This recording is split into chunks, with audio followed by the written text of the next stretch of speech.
NBC5 News at 6 starts now.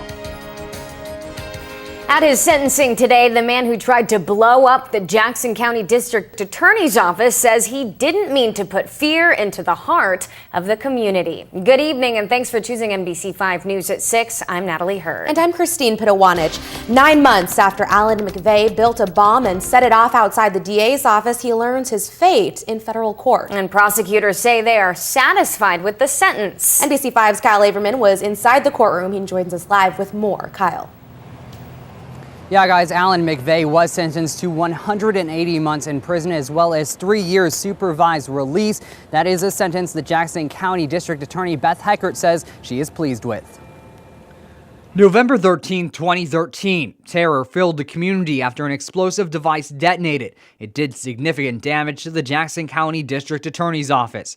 Law enforcement agencies, including the FBI and ATF, responded with Medford police to find a suspect. After nearly a week of searching, police arrested Alan McVeigh at Bobbio's Pizza in White City. Surveillance video shows just how quick the arrest was.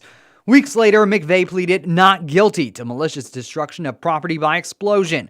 But in May of this year, in hopes of a lesser sentence, he changed his plea to guilty. Court papers says he planted the IED because he wanted to delay his sentencing for burglary and theft charges. On Monday, McVeigh appeared in a federal courtroom where cameras were not allowed. His attorney said McVeigh was foolish but is remorseful. He also stated no one specific person was targeted in the attack. That was relief for District Attorney Beth Heckert. You know, that was the first thing to wonder about in the first hours and days after it happened.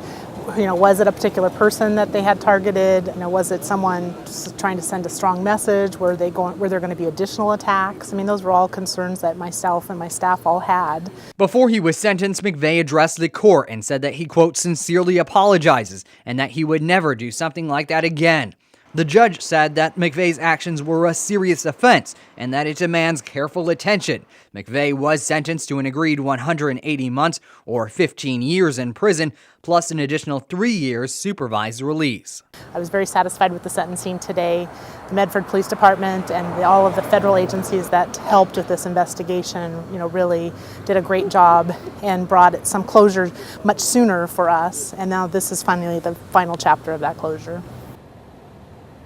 And McVeigh's family was in the courtroom today. They had no comment for us. Meanwhile, McVeigh is scheduled to appear in circuit court on Thursday for those original burglary and theft charges. Reporting live in downtown Medford, Kyle Averman, NBC5 News.